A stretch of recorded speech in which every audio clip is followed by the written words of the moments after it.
নমস্কার, কেমন আছেন সবাই? আমি মাধবী, রান্না ভালোবাসিতে আরও একটা নতুন রেসিপি নিয়ে সবাইকে স্বাগত জানাই।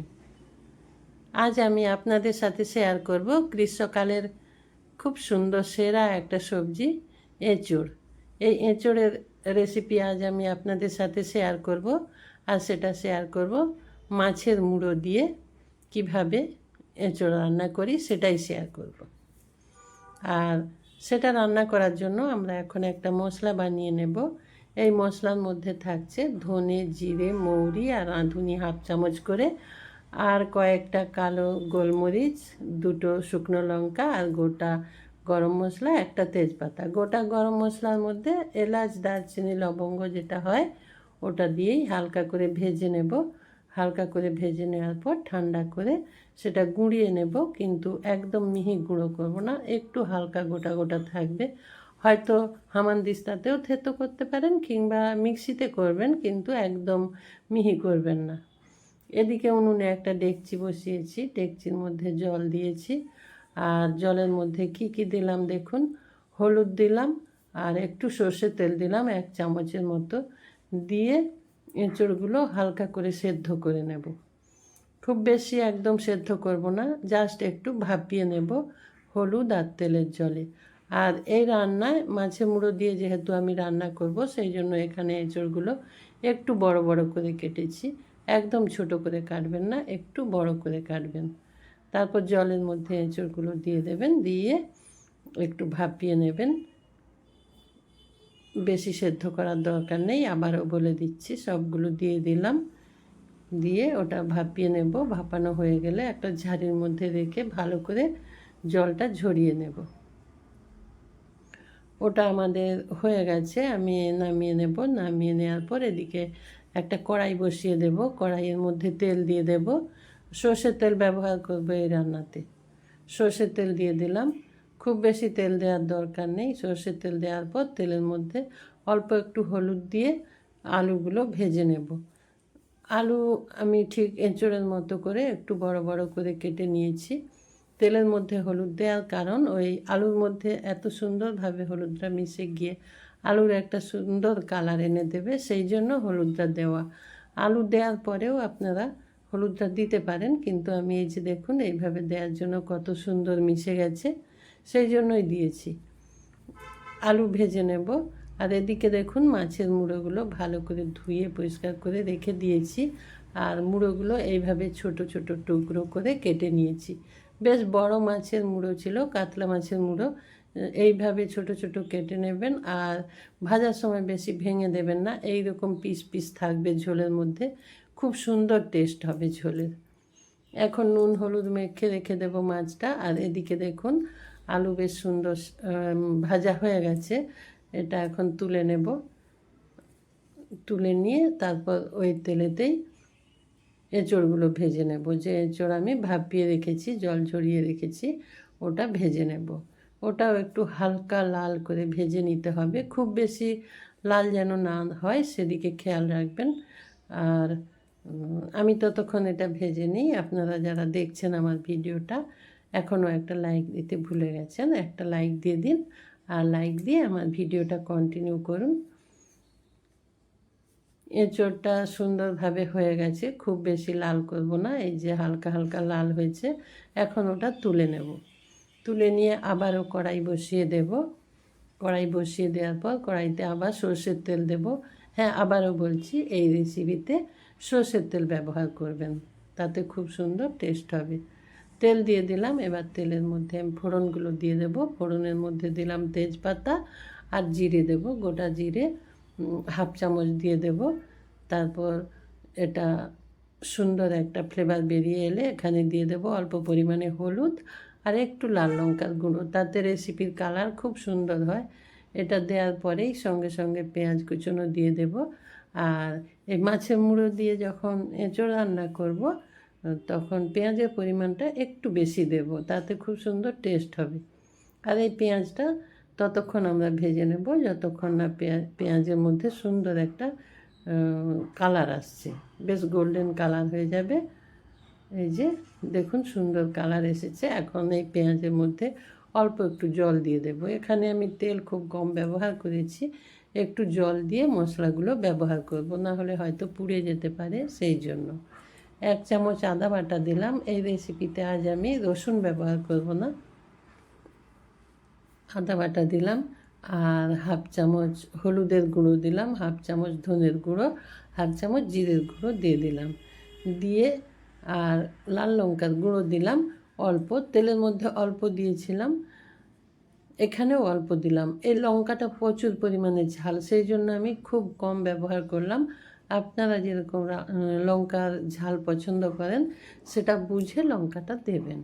আজ এখানে আমি কাঁচা লঙ্কা বাটা বা কোনো কিছুই ব্যবহার করিনি, কেবলই ওই লাল লঙ্কার গুঁড়ো অল্প পরিমাণে দিলাম। তারপর সব কিছু স্বাদ ব্যালেন্স করার জন্য দিয়ে দিলাম চিনি দিয়ে দিয়েছি। দিয়ে ভালো করে কষিয়ে নেব। আমরা মশলা ততক্ষণ কষিয়ে নেব যতক্ষণ না মশলা থেকে তেল ছেড়ে আসছে। মশলার তেল ছেড়ে যাওয়ার পর এখানে 50 গ্রাম আমি দই দিলাম। দইটা সুন্দর করে ফেটিয়ে নেবেন। তারপর দইয়ের বাটি ধুয়ে অল্প পরিমাণে জল দিয়েছি। দইটা সুন্দর করে ফেটিয়ে নেওয়ার পর মশলার মধ্যে দেবেন। আর দই দেওয়ার পর অবশ্যই গ্যাসের ফ্লেম লোতে রেখে মশলাটা কষিয়ে নিতে হবে, না হলে দই ফেটে যেতে পারে, সেই জন্য এখন অবশ্যই গ্যাসের ফ্লেম লোতে রাখবেন, রেখে কষিয়ে নেবেন ততক্ষণ যতক্ষণ দইয়েরও একটা কাঁচা গন্ধ থাকে, ওটা চলে গিয়ে মশলা থেকে বেশ সুন্দরভাবে তেলটা ছেড়ে আসবে, ততক্ষণ আমরা মশলাটা কষিয়ে নেব। এখন আমি দিয়ে দেব কসুরি মেথি। এই যে দেখুন 1/2 চামচ মতো কসুরি মেথি এখানে দিয়ে দিলাম। এই কসুরি মেথি এই সমস্ত রেসিপিগুলোর স্বাদ অনেকটা বাড়িয়ে দেয়, স্বাদ ফ্লেভার সব কিছু বেশ সুন্দর হয় এটা ব্যবহার করলে। সেটা দিয়ে আবারও আমি ভালো করে একটু নাড়াচাড়া করে নিচ্ছি। মশলাটা যত সুন্দর করে কষিয়ে নেবেন রেসিপির স্বাদ তত সুন্দর হবে। দেখুন তেল ছেড়ে এসেছে, তেল ছেড়ে গেছে মশলা থেকে। এখন এখানে আমি দিয়ে দেব ভেজে রাখা এঁচড়গুলো। এঁচড় আলু দুটোই দিয়ে দেব। দিয়ে মশলার সাথে ভালো করে মিশিয়ে নেব। যে সবগুলো দিয়ে দিয়েছি, এখন ভালো করে মিশিয়ে নেব। আপনারা যারা আমার ভিডিওটা দেখছেন, আমার চ্যানেলটা এখনও পর্যন্ত সাবস্ক্রাইব করে হয়নি, তাদেরকে বলছি আমার চ্যানেলটা সাবস্ক্রাইব করে আমার পাশে থাকুন, আমাকে রান্না করার উৎসাহ দিন। এটা ভালো করে মিশিয়ে নিয়েছি। এখন এতে দিয়ে দেব গরম জল। সাইডের উনুনে গরম জল হচ্ছে, ওখান থেকে হাতায় করে তুলে গরম জল দিয়ে দেব। আর এই রেসিপিতে একটু বেশি জল দেব, কারণ এটা একটু ঝোল ঝোল হবে, মাখো মাখো হবে না। মাছের মুড়ো দিয়ে করব তো, সেই জন্য একটু ঝোল রাখবো, তাই জন্য একটু বেশি জল দিলাম। এখন এটা ঢেকে 5 মিনিট রান্না করে নেব। আমি এটা ঢেকে রান্না করে নিই। আপনাদের যেটা বলছিলাম, আপনারা যারা আজ সাবস্ক্রাইব করবেন, ডান দিকে থাকা বেল আইকনটা অবশ্যই প্রেস করে দেবেন, তাতে অল অপশন অন হয়ে যাবে, আর আমার রান্নার সমস্ত নোটিফিকেশান আপনি পেয়ে যাবেন। 5 মিনিট রান্না করার পর দেখব যে সেদ্ধ হয়েছে কি না। হ্যাঁ, সেদ্ধ হয়েছে, কিন্তু আরও কিছুটা হবে। একদম সুন্দরভাবে সেদ্ধ হয়ে যায়নি, একটু বাকি আছে, হয়তো 80% সেদ্ধ হয়েছে। এখন আমি এই কড়াইটা ট্রান্সফার করে দেব ডান দিকের উনুনে। ওখানে লো ফ্লেমে ওটা হতে থাকুক, আর এদিকে আমি আরেকটা কড়াই বসিয়ে মাছের মুড়োগুলো ভেজে নেব। মাছের মুড়ো নুন হলুদ মেখে রেখেছি। এখন কড়াইতে সরষের তেল দিয়ে দেব, আর ওই সরষের তেলের মধ্যে মাছের মুড়োগুলো ভেজে নেব। একটু লাল লাল করে ভেজে নেব, খুব কড়া করে একবারে মুচমুচে করে ভাজবো না, একটু হালকা লাল লাল করে মাছের মুড়োটা ভেজে নেব। মাছের মুড়োটা দিয়ে দিলাম তেলের মধ্যে, এখন সেটা ভেজে নেব।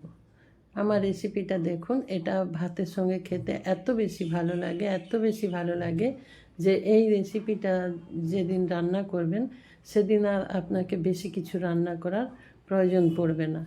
এই একটা রেসিপি দিয়েই আপনি সবটুকু ভাত খেয়ে নিতে পারবেন। এদিকে দেখুন লো ফ্লেমে এটা হচ্ছে ধীরে ধীরে, আর তেজপাতাগুলো আমি তুলে ফেলে দিচ্ছি। আমি একটা শুরুতেই মশলা বানিয়ে রেখেছিলাম, সেই মশলাটা মিক্সিতে হালকা করে গুঁড়ো করেছি, একদম মিহি গুঁড়ো করে নিইনি, একটু গোটা গোটা আছে। এই যে দেখুন, এটা থেকে আমি হাফ চামচ ওখানে দিয়ে দেব। এই যে এটা দিয়ে দিলাম, দিয়ে ওটা ভালো করে মিশিয়ে দেব। মিশিয়ে দেওয়ার পর আবারও একটু রান্না করে নেব। আর ওদিকে মাছ ভাজাটা হলো কি না সেটা দেখে নেব।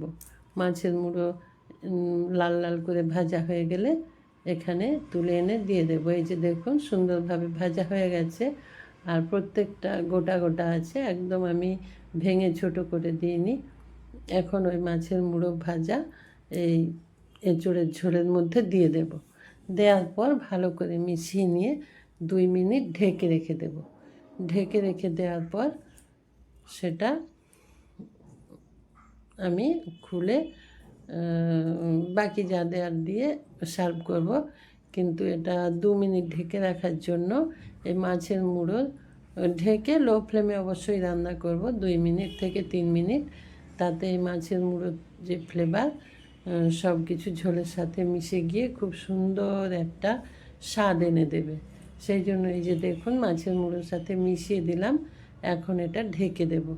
ঢেকে 2 থেকে 3 মিনিট রেখে দেব। আপনারা যারা আমার ভিডিওটা দেখছেন, যদি ভালো লেগে থাকে অবশ্যই আমাকে কমেন্ট করে জানাবেন। এই যে দেখুন, তেল ছেড়ে গেছে আর সুন্দরভাবে রান্নাটা হয়ে গেছে। এখানে এই রকম পরিমাণে ঝোল রেখেছি। আপনারা যদি আরও একটু বেশি পরিমাণে ঝোল রাখতে চান তাহলে আরও একটু জল দিয়ে দেবেন। সুন্দর হয়েছে রেসিপি, গরম গরম ভাতের সাথে খুব ভালো লাগবে। আমার অনুরোধ রইল আপনারা একবার এইভাবে ট্রাই করবেন। আর যদি ভালো লাগে তাহলে লাইক, কমেন্ট, শেয়ার করবেন, বন্ধুদেরকে দেখার সুযোগ করে দেবেন। আর এতক্ষণ আমার সঙ্গে ছিলেন সেই জন্য আপনাদেরকে অসংখ্য ধন্যবাদ পাশে থাকার জন্য।